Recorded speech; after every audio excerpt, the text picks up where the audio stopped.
नमस्कार साथियों, मैं महाराज कुमार गुप्ता आपका अपना यूट्यूब चैनल दक्ष स्टडी परिवार में मित्रों स्वागत करते हैं। मित्रों, यदि बीपीएससी टीआरई 4.0 की तैयारी कर रहे हैं आप और वर्ग 9 से 10th और 11 से 12th के माध्यम से मित्रों म्यूजिक का शिक्षक बनना चाहते हैं तो यह चैनल मित्रों आपके लिए अति महत्वपूर्ण है। ठीक है मित्रों, बताते चले कि अब जो क्लास जो हम स्टार्ट कर रहे हैं इसमें एनसीईआरटी एससीईआरटी पर आधारित प्रश्न आपको लाए हैं, जो सभी के सभी प्रश्न आपके एग्जाम्स के लिए तैयार मित्रों किया गया है और थ्योरी के साथ साथ मित्रों मॉक टेस्ट भी रहेगा। साथियों, बताते चले कि इस चैनल पर प्रतिदिन रात्रि 8 बजे म्यूजिक के क्लास लिए जाते हैं, अतः प्रतिदिन क्लास को आप जरूर ज्वाइन करें। कुल विकृति स्वर कितने होते हैं? ए में आपका 4 है, बी में 5 है, सी में 3 है, डी में आपका इनमें से कोई नहीं। साथियों, आपको प्रत्येक प्रश्न में कुछ समय देंगे हम, उतने समय में आपको क्या करना है कि थ्योरी को पढ़ना है। कि थ्योरी के पढ़ने के बाद मित्रों स्पष्ट रूप से आपको आंसर मिल जाएगा, प्रत्येक प्रश्न का आंसर आपको मिल जाएगा कि कुल विकृति स्वर कितने होते हैं। साथियों, बताते चलें कुल विकृति स्वरों की संख्या आपका 5 है। कितना है? 5 है। जैसे देखिए यहाँ लिखा हुआ कि कोमल स्वर 4 है और तीव्र स्वर 1 है, तो 4 + 1 5, यही पांचों स्वर जैसे विकृति स्वर कहलाते हैं मित्रों।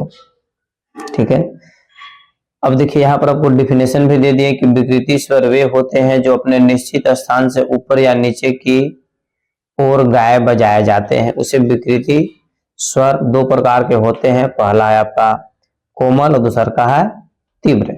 ठीक है, तो कोमल आपका 4 है और तीव्र क्या है? 1। इस प्रकार टोटल जो है विकृति स्वर की संख्या कितना हो गया? 5। ठीक है साथियों, अगला प्रश्न आपका है सभी शुद्ध स्वरों से निर्मित राग है। फट से बताइए, सभी शुद्ध स्वरों से निर्मित राग है। ए में आपका यमन है, बी में खमाज है, सी में बिलावल है, डी में आपका इनमें से कोई नहीं। फट से मित्रों बताइए, सभी शुद्ध स्वरों से निर्मित राग है। ये मित्रों तो फटाफट प्रश्नों का आंसर देते रहिए और बार बार हम बता रहे हैं कि आपको प्रत्येक प्रश्न पढ़ने के बाद हम कुछ समय छोड़ देते हैं ताकि साथियों आप जैसे कमेंट्स में आंसर दे सकें। साथियों, बताते चले कि इस प्रश्न का आंसर आपको हो जाएगा बिलावल। ऑप्शन नंबर सी हमारा सही है। यमन राग में तीव्र म का प्रयोग होता है। इस प्रकार साथियों अगले प्रश्न पर बारीकी से केयर कीजिएगा। अगला प्रश्न आपका है कि राग यमन का संवादी स्वर है। फट से मित्रों बताइए कि राग यमन का संवादी स्वर क्या है?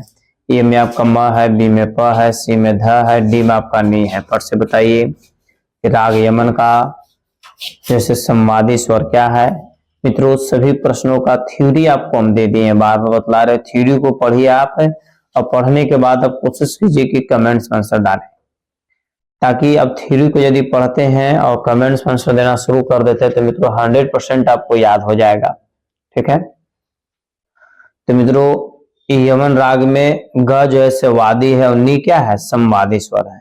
यहाँ पर संवादी स्वर पूछिए रहा था तो नी ऑप्शन नंबर डी हमारा क्या है? सही है। अगला प्रश्न साथियों ध्यान दीजिएगा, ग म प ध नी ध म प ध ग किस राग की पकड़ है? ए में आपका यमन है, बी में बिहाग है, सी में तिलंग है, डी में आपका खमाज है। और से मित्रों बताइए कि 5 नंबर प्रश्न का आंसर क्या होगा। साथियों बताते चले कि 5 नंबर प्रश्न का आंसर आपका है ऑप्शन नंबर डी, खमाज आपका साथियों सही है। ठीक है, इस प्रकार जो ऐसे यहाँ पर देखिए लिख भी दिए खमाज राग का है। नहीं, यमन राग में नी स्वर शुद्ध लगता है। ठीक है, बिहाग राग में नी स्वर जैसे शुद्ध का प्रयोग होता है तथा आरोह में ध वर्जित है। तिलंग राग के आरोह में शुद्ध नी का प्रयोग होता है, इसलिए यह स्वर समूह ग म प ध नी म प ध ग स्वर जैसे खमाज राग का है। क्लियर हो गया कि नहीं हो गया? इस प्रकार आप भी थ्योरी को पढ़ा कीजिए। बार बार बच्चे लोगों को कमेंट्स आ रहा था कि थ्योरी वाला क्लास स्टार्ट कर, थ्योरी का क्लास लाया गया है। जमजमा प्रायः किस वाद्य पर बजता है? ए में आपका सितार है, बी में सरोद है, सी में संतूर है, डी में आपका गिटार है। फट से मित्रों बताइए कि जमजमा प्रायः किस वाद्य पर बजता है। मित्रों बताते चलें व्याख्या पर ध्यान दीजिएगा। ऐसे मित्रों डायरेक्ट वे में भी सबसे पहले हम बता देते हैं कि जमजमा जो है प्रायः जो मित्रों बजाया जाता है सितार या सरोद पर। सितार या सरोद पर मतलब ए भी और बी भी सही है, ठीक है। जमजमा जो है मित्रों सितार या सरोद पर बजाया जाता है। यहाँ पर सितार भी दे दिया है ऑप्शन में और सरोद भी दे दिया है, इस पर आपको ध्यान देना है, ठीक है। यदि सितार भी ऑप्शन में रहे और यदि सरोद भी रहे तो मित्रों ऑप्शन इस तरीका से तैयार करेगा ताकि दोनों मतलब सही है, ठीक है। और आपको व्याख्या भी यहाँ पर दे दिए हैं। अगले प्रश्न पर साथियों ध्यान दीजिएगा। अमजद अली किस वाद्य को बजाते हैं? फट से बताइए। अमजद अली किस वाद्य को बजाते हैं? ए में आपका सितार है, बी में गिटार है, सी में सरोद है, डी में आपका संतूर है। साथियों फट से बताइए कि अमजद अली जो है कौन से वाद्य को बजाते हैं? साथियों अमजद अली खां जो है सरोद वादक है। क्या है? सरोद वादक है। ऑप्शन नंबर सी आपका सही है। और यहाँ पर मित्रों देखिए सरोद आपको व्याख्या में भी दिए थे। अगला प्रश्न साथियों, पंडित रविशंकर किनके शिष्य थे? फट से बताइए। पंडित रविशंकर किनके शिष्य थे? ए में आपका उस्ताद हाफिज अली खां, बी में उस्ताद इनायत अली खां, सी में उस्ताद अलाउद्दीन खां, डी में पंडित उदय शंकर। मित्रों अति महत्वपूर्ण प्रश्न आपका है कि पंडित रविशंकर किनके शिष्य थे। मित्रों व्याख्या पर ध्यान दीजिएगा। पंडित रविशंकर उस्ताद अलाउद्दीन खां के शिष्य थे। पंडित रविशंकर न केवल भारत के अपितु अंतरराष्ट्रीय जगत के शीर्ष स्थान सितार वादक थे। आपसे पूछ सकता है कि पंडित रविशंकर क्या बजाते थे, तो सितार वादक थे। और पंडित रविशंकर के गुरु कौन थे, तो उस्ताद अलाउद्दीन खां, ठीक है। इस प्रकार साथियों अगले प्रश्न पर बारीकी से खेल कीजिएगा। अगला प्रश्न आपका है, सितार में बाज का तार किस स्वर में मिलाया जाता है? ए में आपका स है, बी में ग है, सी मित्रों मंद्र मध्यम है, डी में आपका प है। फट से मित्रों बताइए कि सितार में बाज का तार किस स्वर में मिलाया जाता है? साथियों व्याख्या से आपका क्लियर है कि सितार में बाज का तार जो है मित्रों मंद्र मध्यम स्वर में मिलाया जाता है। ऑप्शन नंबर सी हमारा सही है। अगला प्रश्न मित्रों, गायन के ख्याल का वादन प्राय क्या है? गायन के ख्याल का वादन प्राय क्या है? ए में आपका तोड़ा है, बी में झाला है, सी में जोड़ है, डी में आपका गत है। और से मित्रों बताइए कि गायन के ख्याल का वादन प्राय क्या है? मित्रों बताते चले कि जिस प्रकार गायन में ख्याल शैली का महत्व उसी प्रकार वादन में गत का जैसे महत्व होता है। अर्थात इस प्रश्न का आंसर क्या हो गया? गत है। मतलब ऑप्शन नंबर डी हमारा सही है, ठीक है मित्रों ध्यान दीजिएगा कि मस्जिद खानी गत का जैसे आविष्कारक जैसे मस्जिद खान थे। और जैसे अगले प्रश्न पर ध्यान दीजिएगा। अगला प्रश्न साथियों, पन्नालाल घोष क्या बजाते थे? फट से बताइए कि पन्नालाल घोष का संबंध कौन से वाद्य यंत्र से था? ए में आपका बांसुरी है, बी में शहनाई है, सी में क्लैरिनेट है, डी में आपका सुंदरी है। फट से मित्रों बताइए कि पन्नालाल घोष क्या बजाते थे। मित्रों बताते चले कि 11 नंबर प्रश्न का आंसर हो जाएगा पन्नालाल घोष मित्रों बांसुरी वादक है। क्या है? बांसुरी वादक, अर्थात एप्पल हमारा सही है। और बांसुरी जो है मित्रों एक सुशील वाद्य है। बांसुरी कौन सा वाद्य है? तो सुशील वाद्य है। अगला प्रश्न पर मित्रों ध्यान दीजिएगा कि पंडित शिव कुमार शर्मा क्या बजाते थे? ए में आपका सितार है, बी में सरोद है, सी में गिटार है और डी में आपका संतूर है। संतूर होगा, ठीक है। पंडित शिव कुमार शर्मा क्या बजाते हैं? तो मित्रों बहुत ही बेहद महत्वपूर्ण प्रश्न है कि पंडित शिव कुमार शर्मा का जो मित्रों संबंध है आपका संतूर से है। ऑप्शन नंबर डी हमारा सही है। अगला प्रश्न साथियों, किस ताल की सम पर खाली होती है? फट से बताइए किस ताल की सम पर खाली होती है? ए में आपका तीव्रा है, बी में रूपक है, सी में धुमाली है, डी में आपका खिमटा है। फटाफट मित्रों बताइए कि किस ताल की सम पर खाली होती है। मित्रों ध्यान दीजिएगा, रूपक ताल की पहली मात्रा पर खाली मानी जाती है क्योंकि उनकी पहली मात्रा वर्ण टी है, नी है, सॉरी, ठीक है। तो मित्रों 13 नंबर प्रश्न का आंसर तो क्लियर हो गया कि रूपक यहाँ पर मित्रों स्पष्ट रूप से क्लियर कर दिए हैं। नहीं, रूपक ताल मतलब बी नंबर आंसर हमारा क्या है? सही है। इसी प्रकार मित्रों बार बार हम बतला रहे हैं कि व्याख्या को अभी पढ़ा कीजिए। जैसे हम प्रश्न को पढ़ते हैं व्याख्या को पढ़िए, कमेंट्स में तुरंत आंसर दीजिए।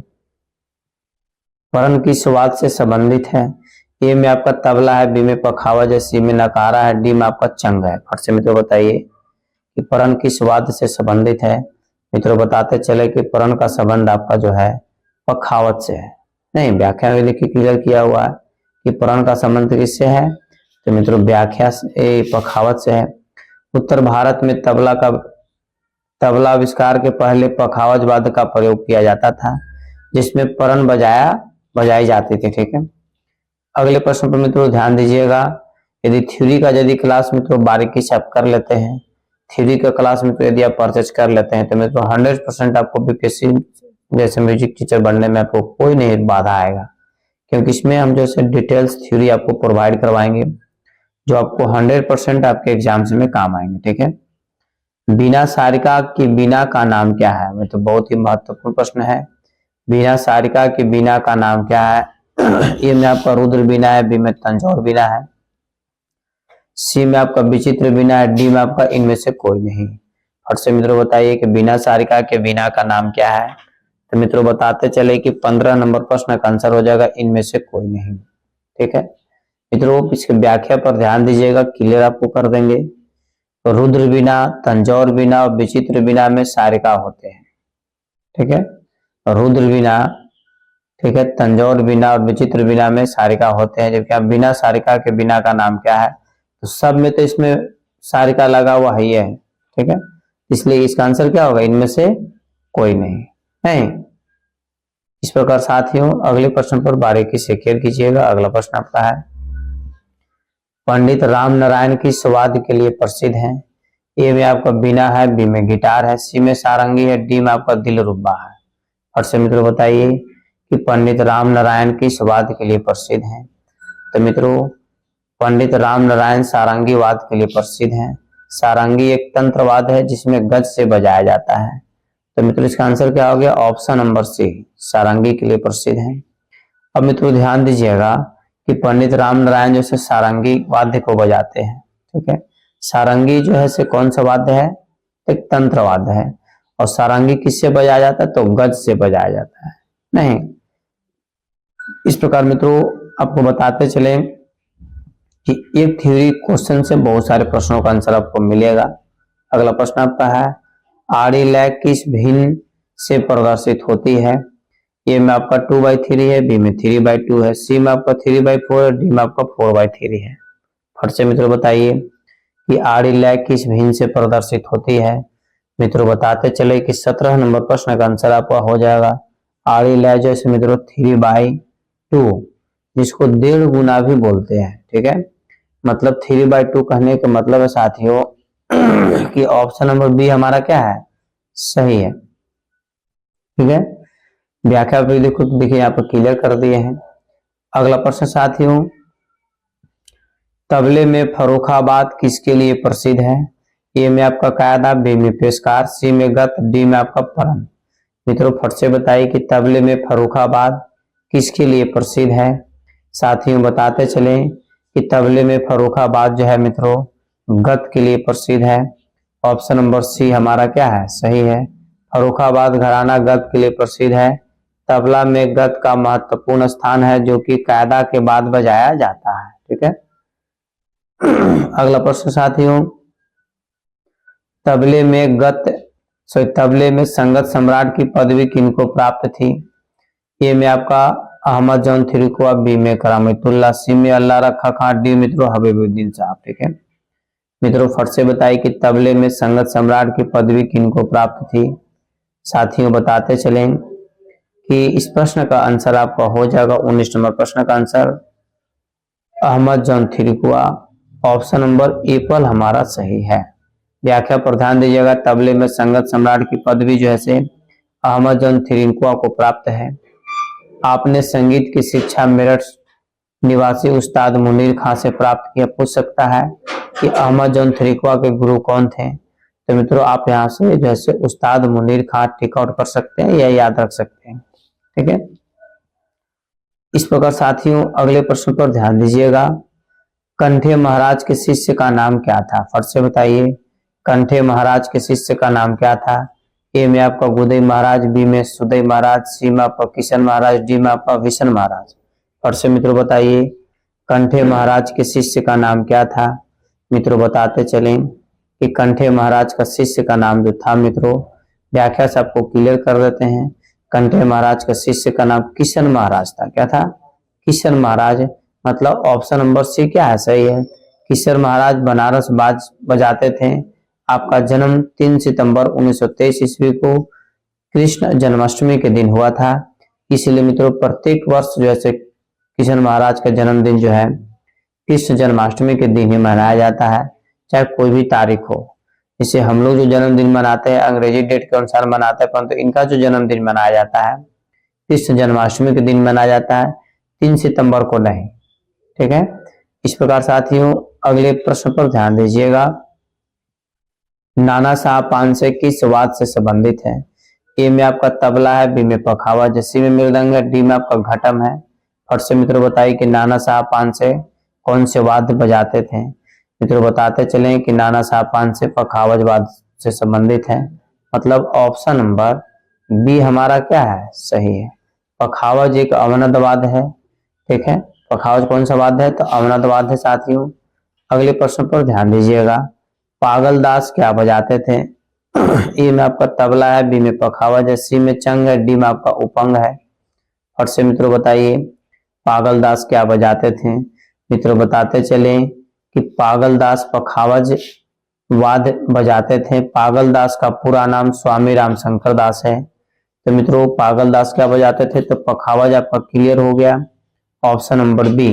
नहीं, पागल दास पखावज वाद्य बजाते थे। पागल दास का पूरा नाम क्या था? स्वामी रामशंकर दास। आपका जन्म 15 अगस्त 1920 को देवरिया जिले की मंझौली नामक गांव में हुआ था। नहीं, अब पूछ सकता है कि पागल दास का पूरा नाम क्या था या वास्तविक नाम क्या था? स्वामी रामशंकर दास। इनका जन्म कब हुआ था रामशंकर दास का? तो 15 अगस्त 1920 ईस्वी को। ठीक है। क्योंकि उसमें 15 अगस्त को स्वतंत्रता दिवस नहीं मनाया जाता था, क्योंकि भारत स्वतंत्र ही नहीं हुआ था। वाद्य में तरब लगाने का उद्देश्य है? फट से तो बताइए वाद्य में तरब लगाने का क्या उद्देश्य है? ए में आपका ऑप्शन है स्वरों की आंच को बढ़ाना, बी में स्वरों की आंच को घटाना, सी में स्वर की आंच रहित, डी में इनमें से कोई नहीं। मित्रों फट से बताइए कि वाद्य में तरब लगाने का उद्देश्य है। तो 23 नंबर प्रश्न का आंसर मित्रों आप कमेंट्स जो इसका थ्योरी पढ़ करके आप जरूर बताइए कि जब तरब के तारों को स्वर से मिला दिया जाता है और मुख्य तारों पर जब स्वर बजाया जाता है उसकी गूंज बढ़ जाती है। ठीक है। तो मित्रों 23 नंबर प्रश्न का आंसर क्या हुआ कि स्वर की आंच बढ़ाना।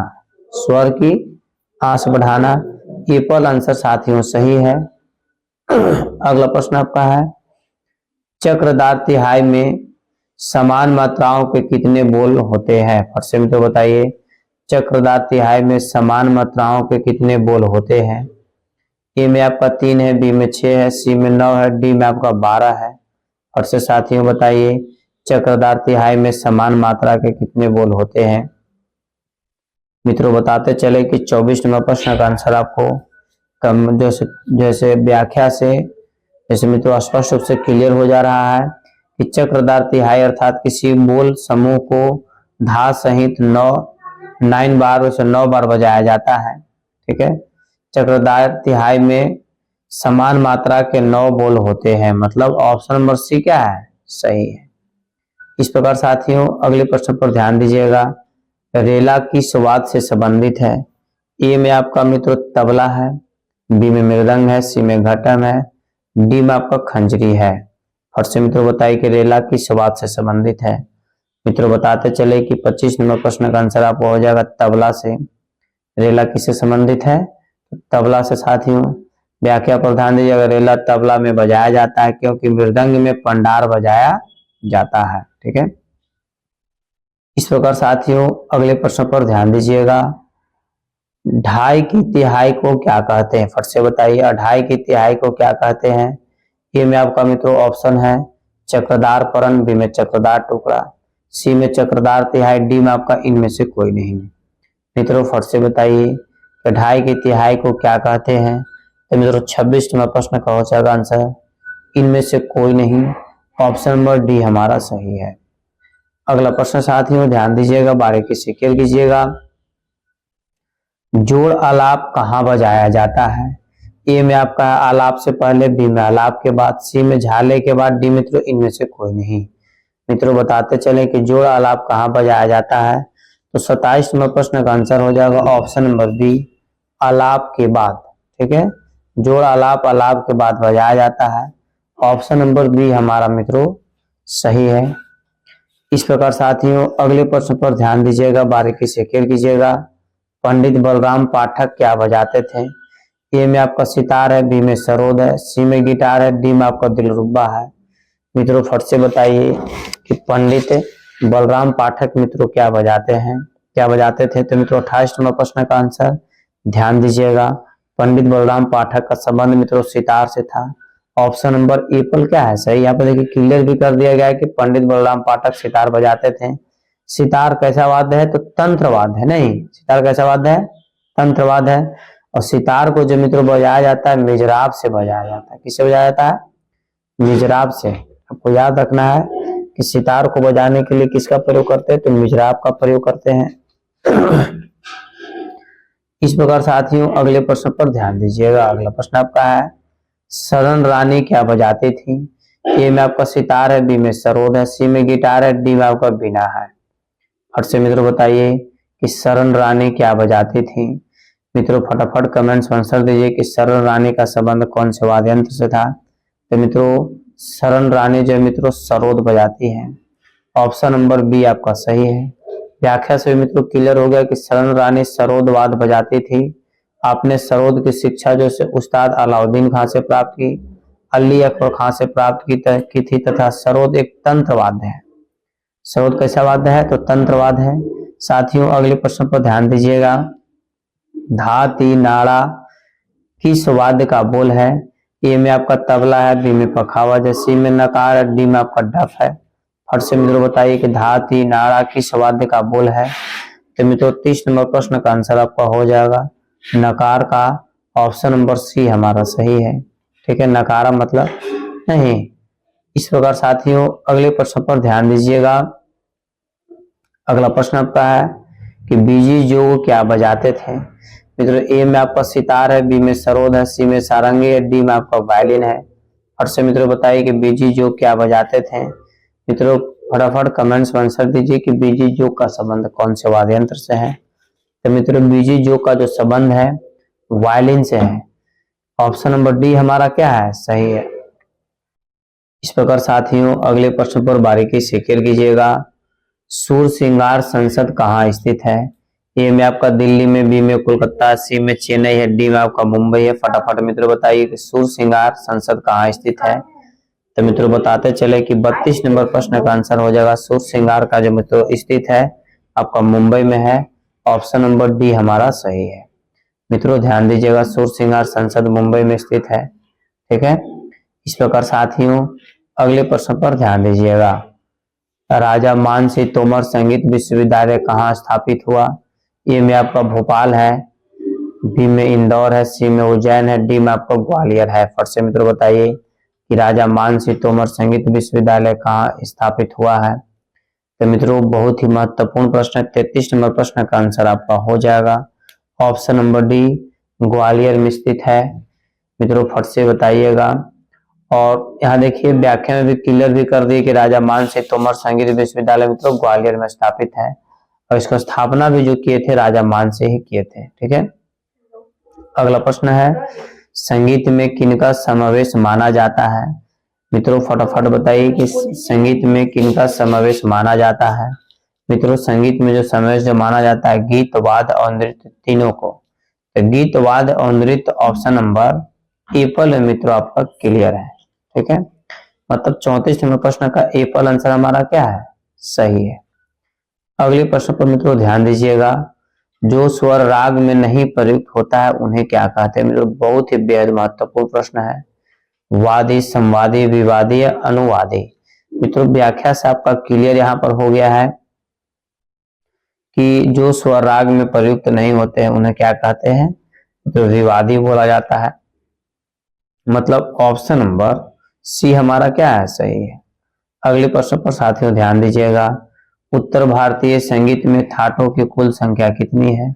ए में आपका 19 है, बी में 10 है, सी में 72 है, डी में आपका 12 है।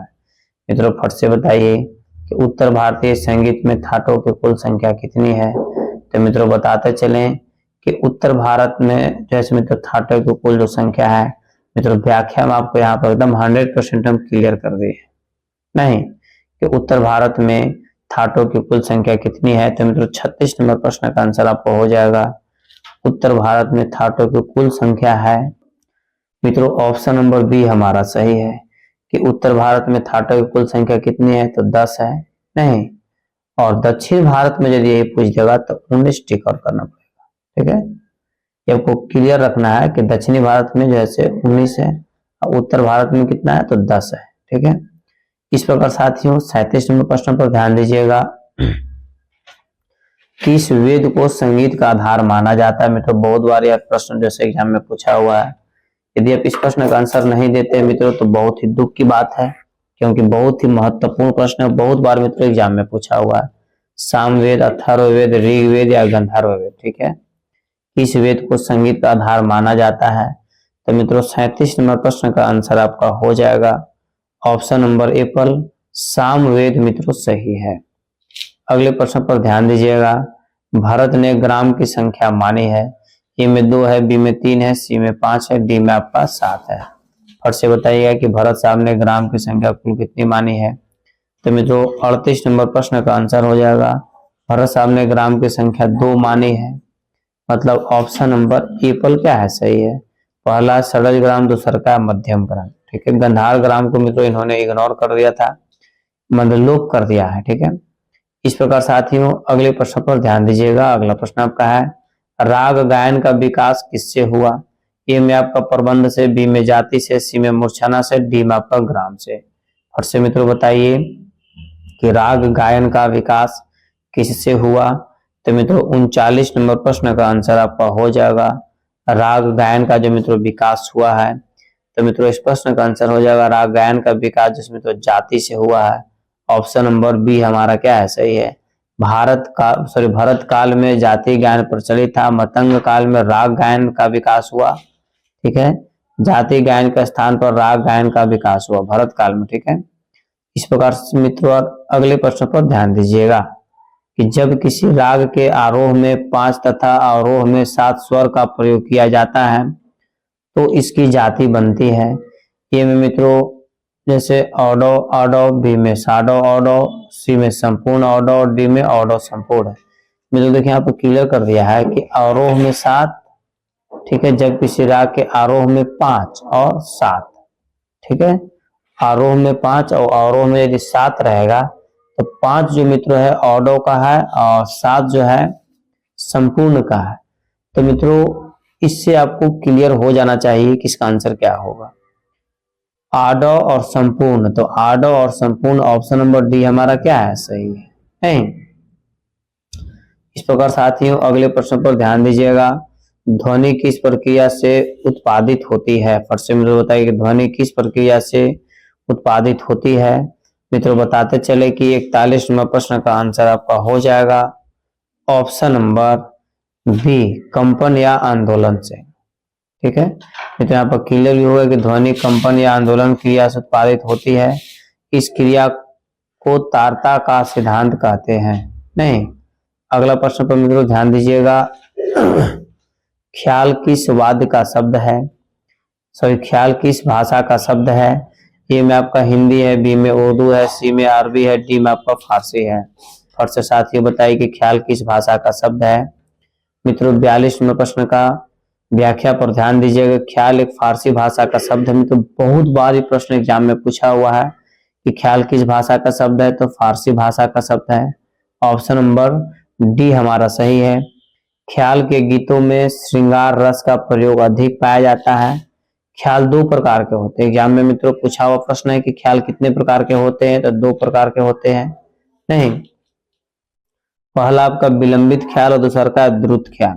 ठीक है साथियों, इस प्रकार हम अगले प्रश्न पर बारीकी से केयर करेंगे। अगला प्रश्न आपका है, नाद की विशेषताएं हैं, मतलब नाद की कुल कितनी विशेषताएं हैं? 2, 3, 5, 4। फट से मित्रों बताइए कि नाद की कुल जैसे कितनी विशेषताएं हैं। तो मित्रों नाद की कुल जैसे 3 विशेषताएं हैं। पहला, नाद का छोटा बड़ा होना। दूसरा का नाद की ऊंचा नीचापन होना। सी में नाद की जाति अथवा गुण। मतलब नाद की कितनी विशेषताएं हुए? तो 3 विशेषताएं हुए, अर्थात ऑप्शन नंबर बी हमारा मित्रों क्या है? सही है। अगला प्रश्न मित्रों ध्यान दीजिएगा बारीकी से। संगीत का संबंध किससे है? ए में आपका आहत नाद, बी में अनाहत नाद, सी में विकृति नाद, डी में आपका सुसंस्कृत नाद। फट से मित्रों बताइए कि संगीत का संबंध किससे है? तो मित्रों 44 नंबर प्रश्न का आंसर आपका हो जाएगा। संगीत का जो मित्रों संबंध है आहत नाद से है, आपको व्याख्या से, जिससे मित्रों क्लियर कर दिया गया है कि ऑप्शन नंबर ए पर हमारा क्या है? सही है। साथियों अगले प्रश्न पर बारीकी से केयर कीजिएगा। और मित्रों व्याख्या देखिए हम इसलिए स्टार्ट कर दिए हैं ताकि आपको जो है कम समय में अधिक से अधिक प्रश्नों का कैप्चर हो जाए और एक प्रश्न से मित्रों बहुत सारे प्रश्नों का आंसर आपका डीपली डिस्कशन में मिल जाएगा। ठीक है। श्रुतियों की कुल संख्या कितनी है? मित्रों बहुत ही बेहद महत्वपूर्ण प्रश्न है कि श्रुतियों की कुल संख्या कितनी है? 7 है, 16 है, 22 है और 64 है। नहीं तो मित्रों बताते चले कि श्रुतियों की कुल संख्या 22 मानी जाती है। मित्रों एग्जाम में जो आपको पूछा हुआ था बर स्टेट में कि एक सप्तक में कितनी श्रुतियां होती है, थोड़ा सा क्वेश्चन को मॉडलाइज कर दिया था। प्रत्येक सप्तक में मित्रों 22 श्रुतियां होती है। वही 22 श्रुतियां मित्रों हमेशा टर्न ओवर होते रहता है। अतः सी नंबर आंसर हमारा क्या है? सही है। ठीक है।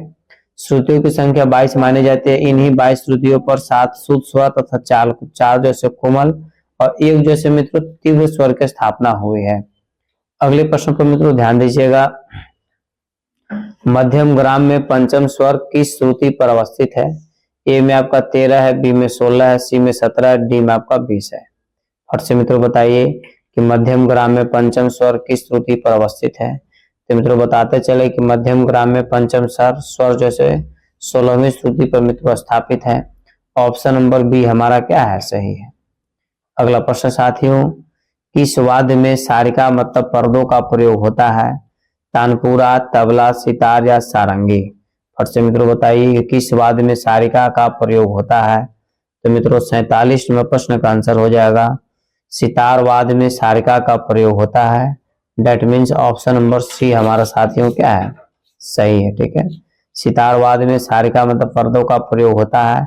सारिका पर उंगली रखकर सितार का वादन किया जाता है। ठीक है। अब प्रश्न में अभी तो पूछ सकता है कि जैसे सितार किससे बजाया जाता है? तो उंगली की सहायता से बजाया जाता है। अगले प्रश्न पर ध्यान दीजिएगा। वाद्यों के कितने वर्ग हैं? मित्रों बहुत ही बेहद महत्वपूर्ण प्रश्न आपका है। तो वाद्य के कितने वर्ग है? 3, 4, 5, 7। मित्रों फट से अब थ्योरी पढ़ करके मित्रों आप कमेंट्स में आंसर दे सकते हैं। बार बार बतला रहे हैं, थ्योरी पढ़ करके कमेंट्स में आंसर देने से आपको फायदा आया है कि कम समय में साथियों अधिक से अधिक प्रश्नों का आंसर आपको याद हो जाएगा। वाद्य के 4 वर्ग होते हैं, मतलब ऑप्शन में भी हमारा क्या है? सही है। चारों का सबसे पहले आप नाम जानिए। पहला सुशील, दूसरा का घन, तीसरा का अवनद। मित्रों ध्यान दीजिएगा। इस प्रकार साथियों अगले प्रश्न पर बारीकी से केयर कीजिएगा। और यदि इस चैनल पर साथियों पहली बार विजिट कर रहे हैं तो आप हमें सपोर्ट करने के लिए इसे अपने स्टेटस पर, स्टडी ग्रुप में, अपने दोस्तों पास साथियों जरूर शेयर कर लें ताकि कम समय में अधिक से अधिक लोगों को तैयारी हो सके। ठीक है। प्रश्न आपका है कि जाति भेद से तालों की संख्या होगी। जाति भेद से तालों की संख्या कितनी होगी? ए में 7 है, बी में 75 है, सी में 35 है, डी में आपका 175 है। और से मित्रों बताइए कि जाति भेद से तालों की संख्या होगी। तो मित्रों 49 नंबर प्रश्न का आंसर आपका हो जाएगा ऑप्शन नंबर सी 35 हमारा क्या है? सही है। जाति भेद से तालों की संख्या 35 मानी जाती है। 5 जाति तथा 5 गुना 7 हुआ ना, तो 7 बचे 35 ताल माने जाते हैं। ठीक है साथियों। इस प्रकार अगले प्रश्न पर ध्यान दीजिएगा। अगला प्रश्न मित्रों, और हम लोग अंतिम प्रश्न की ओर मित्रों धीरे धीरे आ रहे हैं। ठीक है। और आप प्रतिदिन रात्रि 8 बजे जरूर जैसे क्लास को ज्वाइन करें। कोमल रे ग ध तथा म, ठीक है, तीव्र युक्त ठाठ है। ए में आपका कल्याण है, बी में तोड़ी है, सी में मारवा है, डी में आपका पूर्वी है। साथियों फट से बताइए कि 50 नंबर प्रश्न का आंसर क्या होगा। कल्याण राग में रे ग ध कोमल नहीं होता, मारवा राग में ग स्वर शुद्ध होता है, पूर्वी राग में ग शुद्ध होता है, इसलिए यह स्वर तोड़ी ठाठ है तोड़ी ठाठ का। ठीक है, तोड़ी ठाठ में रे ग ध कोमल तीव्र म का प्रयोग होता है। अर्थात मित्रों व्याख्या से हमको यह पता चला कि कल्याण मित्रों हमारा क्या है, सही है, नहीं ए पर आंसर सही है। साथियों इस प्रकार हम लोग अगले प्रश्न पर ध्यान दीजिएगा। मित्रों बारीकी से केयर कीजिएगा कि सभी शुद्ध स्वरों से युक्त ठाठ है। ए में आपका बिलावल है, बी में कल्याण है, सी में काफी है, डी में आपका भैरवी है। फट से साथियों बताइए कि सभी शुद्ध स्वरों से युक्त ठाठ है। तो मित्रों बताते चले कि सभी शुद्ध स्वरों से युक्त ठाठ को जो मित्रों बोला जाता है उसको बिलावल बोलते हैं। ऑप्शन नंबर ए पर हमारा क्या है, सही है। सभी शुद्ध स्वरों से ठाठ को बिलावल ठाठ माना जाता है। मित्रों बिलावल ठाठ के अंदर कौन कौन से स्वर आते हैं भी ध्यान दीजिए, स रे ग म प ध नि। ठीक है, इस प्रकार साथियों आज का अंतिम प्रश्न है। अब मित्रों अंत भला तो सब भला, सितार में पहला तार किस स्वर में मिलाया जाता है। साथियों फट से बताइए कि सितार में पहला तार किस स्वर में मिलाया जाता है। ए में आपका मध्य सा है, बी में मंद्र सा है, सी में आपका मंद्र म है, डी में आपका खुला म है।